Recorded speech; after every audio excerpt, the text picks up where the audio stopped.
So we've already seen in the past that when you get given the parametric equations, you can work out dy by dx by simply differentiating y with respect to t.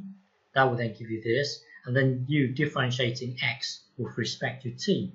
That will then give you this. So dy by dx is simply equal to you differentiating y with respect to t divided by you differentiating dx with respect to t. We've already seen why this works in the past. So if you don't understand why this works, track back to one of the early videos. Well, in this video, we are going to work out the location of the horizontal tangent.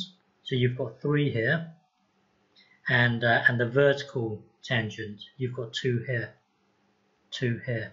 Okay, so we've been given these parametric equations. X equals this, y equals this. So if you want to know dy by dx, simply differentiate y with respect to t, and then divide it by you differentiating x with respect to t.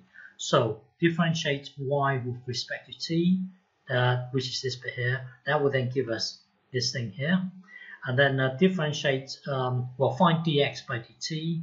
That will then give us this thing here. So dy by dx is given by this. So if you want to find dy by dx of this thing, it's given by this thing here. So notice that you can have a horizontal tangent, but the gradient of the vertical tangent is when you look at dy by dx. If the denominator is 0, then this whole thing here breaks down. Well, when the denominator is 0, it breaks down. So this is like your vertical tangent. This is your vertical tangent. Horizontal tangent is when dy by dx equals 0, and it doesn't break down. The vertical here breaks down. So by making this to be 0, you're really identifying these 2 points here.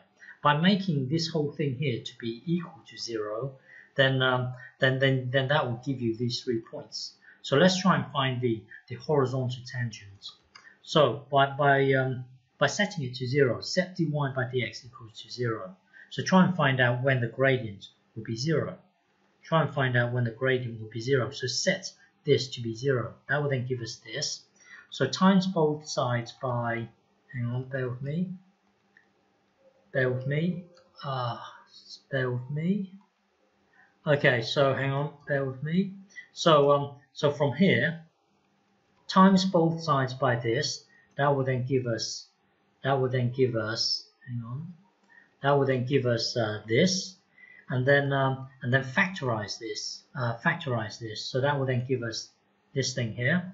So now, when will t be 0? Sorry, you've got 3 things here being multiplied with each other. If you can make this bubble to be 0, then the whole lot will be 0. If you can make this to be 0, then the whole lot will be 0. If you can make t to be 0, if you can make this to be 0, then the whole lot will be 0. So t equals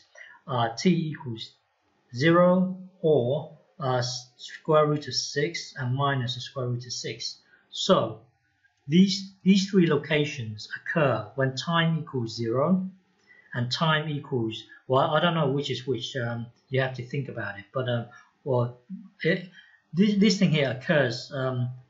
This thing here occurs when t equals either positive root 6 or negative root 6.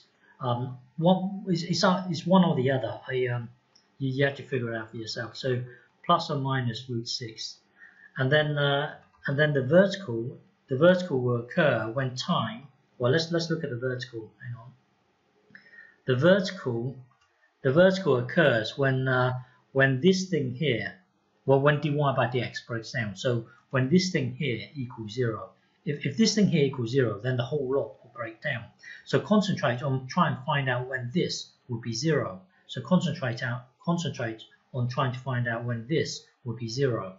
So add 4 to both sides, divide both sides by 3. So t equals this thing here. So the vertical will occur when time equals, the vertical occurs when time equals positive root 4 over 3 or negative root 4 over 3. So by doing that, it allows you to find this location here. Okay, so remember, all we've done is we worked out when time equals blah blah blah. So if you want to know the precise location, then you've got to put this time into here and into here. That will then give you the x location, and then put this time into here, and then that will then give you the y location. Okay, so all we've done is we've worked out when it occurs, the time when it occurs. Okay.